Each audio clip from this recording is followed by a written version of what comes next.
Cerita ini adalah adaptasi dari kisah nyata yang dialami oleh Anggi saat mendaki Gunung Salak yang dikirim ke email kami. Berbagai hal mistis yang terkandung dalam cerita ini adalah nyata, namun nama-nama yang terdapat dalam cerita sengaja disamarkan untuk melindungi privasi dari tokoh sebenarnya. Sebut saja nama saya Anggi. Pada waktu itu, saya naik ke Gunung Salak sekitar tahun 2016 via Cidahu bersama teman-teman kuliah saya. Kami berjumlah 5 orang. Pendakian dimulai jam 7 pagi dari base camp Cidahu. Sesampainya di pos Bajuri pukul 10 pagi. Kami istirahat sebentar di sini sekitar 1 jaman. Lalu kami meneruskan perjalanan dengan memulai patok HM dari angka 1 sampai 50. Barulah di sini trek semakin berat. Jalurnya jauh lebih ekstrim dibandingkan jalur sebelumnya. Sepanjang jalurnya banyak ditemui trek curam dengan kemiringan hampir 90 derajat. Sesampainya di puncak Bayangan, kami mendengar suara gagak. Kata teman saya, itu menandakan sudah menjelang maghrib. Lalu di sana, kami istirahat sejenak. Pas lagi istirahat, tiba-tiba saya kepengin buang air kecil. Saya langsung bergegas cari semak-semak buat buang air kecil yang gak terlalu jauh dari tempat teman saya istirahat. Sedangkan sekeliling saya hutan. Dan pas saya lagi pipis, saya iseng nengok ke sebelah kanan. Tepat jarak 5 langkah dari saya pipis, ada sosok hitam, tinggi besar, berdiri tepat di samping pohon besar. Seketika pipis saya langsung terhenti. Langsung kaget saya. Jantung serasa mau copot. Bergegas saya lari ke tempat istirahat teman saya. Sesampainya di sana, saya cerita ke teman saya. Tapi mereka cuma bilang, "Ah, paling halusinasi."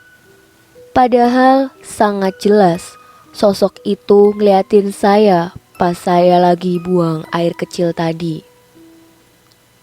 Akhirnya setelah lumayan lama istirahat, kami pun mulai naik lagi. Keanehan mulai terasa ketika leader kami bilang, patok HM 47. Padahal patok itu sudah dia sebut tadi. Tapi kenapa disebut lagi? Saya berpikiran, mungkin patoknya ada 2. Oh iya, selama perjalanan, leader selalu menyebut nama-nama patok yang kami lewati sebagai penanda.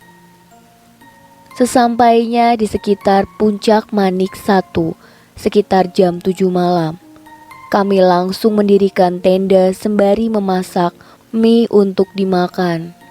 Ketika saya melihat ke arah pepohonan di belakang tenda, saya melihat sosok putih lari dari satu pohon ke pohon lain. Langsung saya buang muka karena takut. Dan kejadian itu terulang lagi di pohon depan tenda pas saya lagi dudukan di depan api unggun. Sekitar jam 10 malam, ketika saya mau masuk tenda, saya gak sengaja nengok ke arah belakang tenda. Di situ saya lihat sosok putih berdiri di samping pepohonan. Sosok itu seolah sedang memperhatikan kami. Karena saking takutnya, saya langsung masuk tenda dan bilang ke teman saya bahwa di belakang tenda ada kuntilanak. Salah satu teman saya yang di situ langsung mencoba buat nenangin saya dan menyuruh saya tidur. 5 menit kemudian, ketika saya coba untuk tidur, tiba-tiba ada yang mengelus-elus kaki saya. Sontak saya bilang ke teman saya, "Tangannya diem sih." Teman saya bilang, "Hah? Apaan sih orang tangan gue masuk sleeping bag?" "Lo ngelus kaki gue kan?" Teman saya bilang, "Lah, bukan gue." Setelah saya melihat ke arah teman saya, ternyata benar, mereka semua udah masuk sleeping bag dan tangannya ada di dalam sleeping bag. Langsung saya coba tidur, walaupun terus kebayang-bayang sama apa yang udah saya lihat tadi dan siapa yang mengelus-elus kaki saya barusan. Pas tengah malam saya kebangun karena kaki saya kesenggol teman saya yang dari luar masuk ke dalam tenda. Saya nanya sama dia, "Udah jam berapa sekarang?"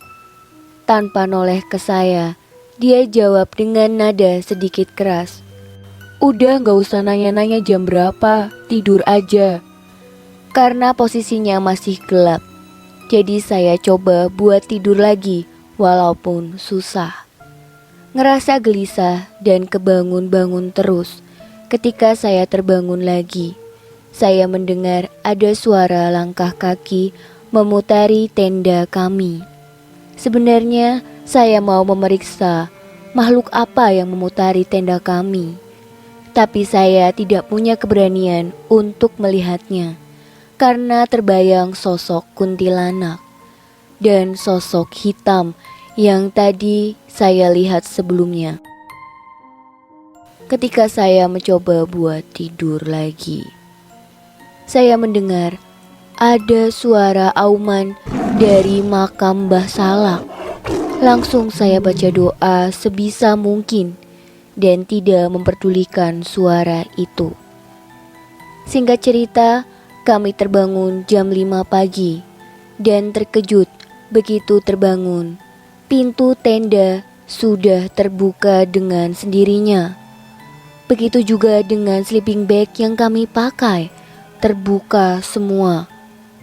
Di tengah keheranan, salah satu teman saya bilang, "Udah jangan dipikirin, mending kita langsung ke Puncak Manik aja." Lalu kami bangun keluar tenda untuk menghirup udara pagi sambil foto-foto dan menikmati puncak Gunung Salak. Cuaca saat itu sangat cerah. Dari sini kita bisa ngelihat Gunung Gede Pangrango dan landscape kota dan Kabupaten Bogor. Setelah puas foto-foto, kami langsung kembali ke tenda untuk membuat sarapan. Setelah sarapan, kami istirahat sebentar. Setelah semua beres sekitar jam 9 pagi, kami berniat turun. Sebelum turun, kami berziarah dulu ke makam Mbah Salak. Tiba-tiba, salah satu teman saya iseng ngintip ke ruangan yang ada di dekat makam. Dia pun mendekati dan mengintip ruangan itu. Lalu dia bilang, "Yuk cabut bro." Saya bilang, "Ada apa di dalam situ?" Dia bilang, "Itu ruangan tempat nyimpan sesajen. Ada burung gagaknya juga." Seketika saya langsung merinding setelah dia bilang begitu. Perjalanan turun kami ngobrol sepanjang perjalanan. Lalu saya nanya ke teman saya yang tadi malam nyenggol kaki saya, "Lo tadi malam dari luar itu jam berapa sih? Kan gue nanya jam berapa, tapi lo malah nyuruh gue tidur lagi."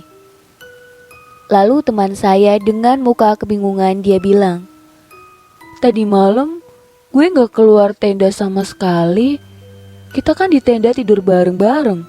Abis itu gak ada yang keluar." Aneh. Padahal saya melihat jelas mukanya itu sama persis dengan teman saya. Apakah itu hantu yang bisa menyerupai manusia? Perjalanan pun terus berlanjut. Sesampainya di pos Bajuri, kami bertemu pendaki yang lagi ngecamp. Kami pun mencoba saling menyapa. dan istirahat sebentar di situ. Lalu lanjut turun lagi. Di sini kami berjalan dengan jarak yang agak lumayan jauh. 2 orang teman saya berjalan di paling depan, jaraknya lumayan jauh, dan saya di belakang bareng 2 orang teman saya yang lainnya. Di tengah perjalanan, salah satu teman saya kebelet buang air besar. Dan ketika saya dan seorang teman saya nungguin di pinggir jalur, kami bertemu 3 orang pendaki yang mau naik. 2 orang laki-laki dan 1 orang perempuan. Langsung dia menyapa kami. "Abis muncak, Kak?" Tanya salah seorang dari mereka. Saya menjawab, "Iya mas, masnya mau muncak juga?" "Iya nih, Kak." "Oh iya, Kak. Boleh minjem sendok nggak?" sahutnya. Saya bilang, "Oh boleh mas." Saya pun langsung ambil sendok yang kebetulan ada di tas saya dan langsung memberikan ke mas-mas pendaki itu. Dia bilang, "Wah, makasih, Kak. Jadi nggak enak nih ngebalikinya gimana nanti." "Oh iya, kalian muncak berapa orang, Kak?" "Santai aja mas, ambil aja gak usah dibalikin. Tadi kami muncak cuma berlima mas, masnya bertiga aja." Dia bilang. "Wah, makasih, Kak. Kami cuma berdua kok, Kak. Ya udah, saya duluan ya, Kak." Saya pun mengiyakan dan merasa aneh. Padahal saya lihat mereka bertiga. Ketika mereka sudah pergi, saya tanya ke teman saya, "Mereka itu bertiga kan?" Teman saya bilang, "Dia 2 orang, kok 3 sih?" "2 cowok 1 cewek kan mereka?" Teman saya bilang, "Mana ada cewek, dia cuma berdua, cowok semua." Langsung saya merasa takut. Pantes dari tadi cewek yang bareng mereka saya perhatikan mukanya pucat banget. Dan cuma berdiri diem aja sambil melihat saya. Ketika teman saya yang satunya lagi sudah selesai buang air besar, langsung kami bergegas melanjutkan perjalanan.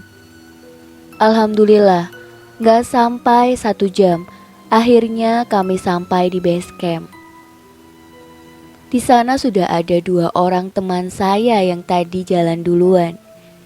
Ketika di base camp, saya nanya ke 2 orang teman saya yang tadi jalan duluan, "Lo berpapasan sama pendaki yang mau naik gak? Dia berapa orang?" Dia bilang, "Iya, dia berdua, kenapa emang?" "Kok gue liatnya bertiga ya? 2 orang cowok, 1 orang cewek." "Cuma berdua kok, cowok semua." Ternyata semua teman saya ngeliat pendaki itu cuma berdua. Padahal saya ingat jelas muka cewek itu. Bahkan sampai sekarang pun saya masih ingat. Itulah kisah mistis yang dialami Anggi di Gunung Salak yang dikirim ke email kami.